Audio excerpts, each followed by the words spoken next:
کا چوتھا رکوع ہے، چوتھے پارے کا یہ آخری رکوع ہے۔ سورۃ النساء کی آیت نمبر 23۔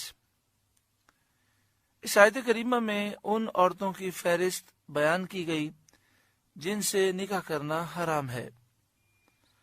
حرمت علیکم امہاتکم، تم پر تمہاری مائیں حرام ہوئیں۔ امہاتکم کے تحت مفسرین نے لکھا کہ دادی، نانی، ماں سب حرام ہیں۔ نہ دادی سے نکاح ہو سکتا ہے، نہ نانی سے، نہ ماں سے ہو سکتا ہے۔ وبناتکم، اور تمہاری بیٹیاں تم پر حرام ہوئیں۔ تو مفسرین نے فرمایا کہ بیٹی بھی حرام ہے، پوتی سے بھی نکاح کرنا حرام ہے، اور نواسی سے بھی نکاح کرنا حرام ہے۔ وَأَخَوَاتُكُمْ، اور تمہاری بہنیں تم پر حرام ہوئیں، چاہے وہ سگی بہن ہو یا باپ شریک بہن ہو یا ماں شریک بہن ہو۔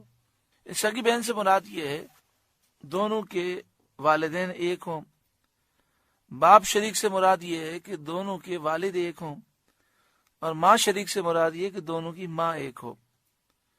وَعَمَّاتُكُمْ، اور تمہاری پھوپھیاں، اس میں بھی اسی طرح کا حکم ہے۔ پھوپھی کہتے ہیں باپ کی بہن کو، تو ہمارے والد کی جو سگی بہن ہے وہ بھی ہم پہ حرام ہے، ہمارے والد کی جو باپ شریک بہن ہے وہ بھی حرام ہے، اور جو ماں شریک بہن ہے وہ بھی حرام ہے۔ وَخَالَاتُكُمْ، اور تمہاری خالائیں، یہاں بھی اسی طرح ہے، ماں کی بہن کو خالہ کہتے ہیں، تو ہماری والدہ کی جو سگی بہن ہے وہ بھی حرام ہے، جو باپ شریک بہن ہے وہ بھی حرام ہے، جو ماں شریک بہن ہے وہ بھی ہم پہ حرام ہے۔ وہ بنات الاخی، اور بھتیجیاں، وہ بنات الاختی، اور بھانجیاں تم پر حرام ہوئیں۔ بھتیجی کا بھی یہی معاملہ ہے۔ بھتیجی کہتے ہیں بھائی کی بیٹی، اب وہ بھائی سگا ہو، باپ شریک ہو، ماں شریک ہو، اس کی بیٹیاں ہم پہ حرام ہیں۔ بھانجی کہتے ہیں بہن کی بیٹی، اب وہ بہن ہماری سگی ہو یا باپ شریک ہو یا ماں شریک ہو، اس کی بیٹیاں ہم پر حرام ہیں۔ وَأُمَّهَاتُكُمُ اللَّاتِي أَرْضَعْنَكُمْ، اور تمہاری وہ مائیں تم پر حرام ہیں جنہوں نے دودھ پلایا۔ ایک تو سگی ماں ہے وہ حرام ہے، ایک وہ عورت جو کسی بچے کو دودھ پلائے۔ حضرت امام اعظم ابو حنیفہ رضی اللہ تعالیٰ عنہ فرماتے ہیں کہ بچے کی عمر 2.5 سال یا اس سے کم ہو اور کوئی بھی عورت اس بچے کو دودھ پلا دے، چاہے قلیل چاہے زیادہ، وہ عورت اس بچے کی رضائی ماں ہو جاتی ہے اور اس بچے پر حرام ہو جاتی ہے۔ شرعی مسئلہ یہ ہے کہ جس طرح نسب سے رشتے حرام ہوتے ہیں، دودھ سے بھی رشتے حرام ہو جاتے ہیں۔ یعنی وہ عورت جس نے اس بچے کو دودھ پلایا وہ اس کی رضائی ماں ہو گئی، اس عورت کا شوہر اس کا رضائی باپ ہو گیا، اس عورت کی بہن اس کی رضائی خالہ ہو گئی، اور اس کے شوہر کی بہن اس کی رضائی پھوپھی ہو گئی۔ اس طرح سارے رشتے حرام ہوتے ہیں۔ وَأَخَوَاتُكُمْ مِنَ الرَّضَاعَةِ، اور دودھ کی بہنیں تم پر حرام کی گئیں، یعنی جس عورت نے دودھ پلایا اس کی جتنی بھی بچیاں ہیں وہ اس بچے پر حرام ہو جائیں گی کہ وہ اس کی رضائی بہنیں ہو جائیں گی۔ وَأُمَّهَاتُ نِسَائِكُمْ، اور تمہاری بیویوں کی مائیں، یعنی تم پر ساس بھی حرام کی گئی۔ وَرَبَائِبُكُمُ اللَّاتِي فِي حُجُورِكُمْ مِن نِسَائِكُمُ اللَّاتِي دَخَلْتُمْ بِهِنَّ، اور ان کی بیٹیاں جو تمہاری گود میں ہیں، تمہاری پرورش میں ہیں، ان بیویوں سے جن سے تم صحبت کر چکے۔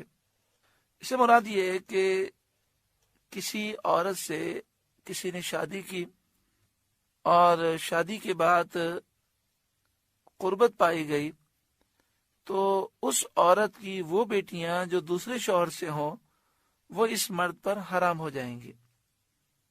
یہاں پہ یہ جو فرمایا گیا جو تمہاری پرورش میں ہو، یہ قید کوئی ضروری نہیں ہے، یہ قید اتفاقی ہے، عادی ہے۔ یعنی مراد یہ ہے کہ اس مرد کی پرورش میں ہو یا نہ ہو، دونوں صورتوں میں یہ بچیاں اس مرد پر حرام ہو جائیں گی۔ فَإِن لَّمْ تَكُونُوا دَخَلْتُمْ بِهِنَّ فَلَا جُنَاحَ عَلَيْكُمْ، پھر اگر تم نے ان سے صحبت نہ کی ہو تو ان کی بیٹیوں میں حرج نہیں۔ وَحَلَائِلُ أَبْنَائِكُمُ الَّذِينَ مِنْ أَصْلَابِكُمْ، اور تمہارے نسلی بیٹوں کی بیویاں تم پر حرام کی گئیں، یعنی جو تمہاری بہو ہے وہ تم پر حرام ہوئی۔ جس طرح سگے بیٹے کی بیوی بہو حرام ہے، اسی طرح رضائی بیٹے کی بیوی وہ بھی بہو کے حکم میں ہے، وہ بھی حرام ہے۔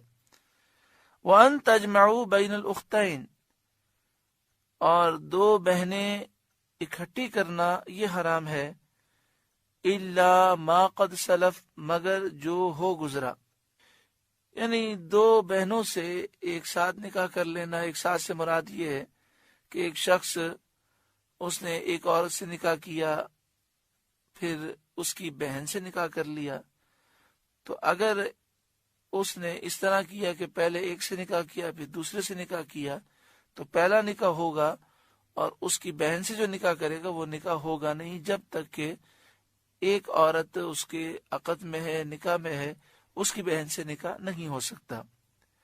الا ما قد سلف، مگر جو پہلے ہو چکا وہ معاف کر دیا گیا۔